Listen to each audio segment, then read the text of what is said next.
পিঠা তো এরকমই হওয়া উচিত, দেখা মাত্রই খেতে ইচ্ছে করবে আর খাওয়ার পর জাস্ট প্রেমে পড়ে যাবেন।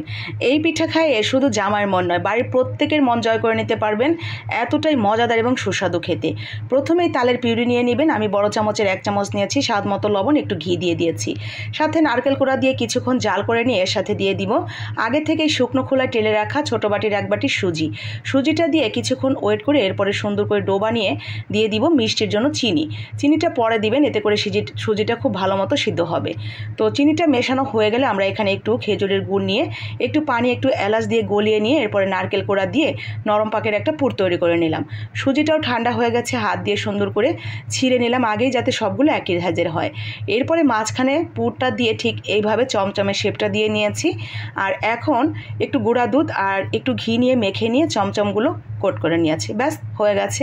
আলহামদুলিল্লাহ, মাশাআল্লাহ, দেখতে যেমন চমৎকার, নরম তুলতুলে, খেতেও মজার।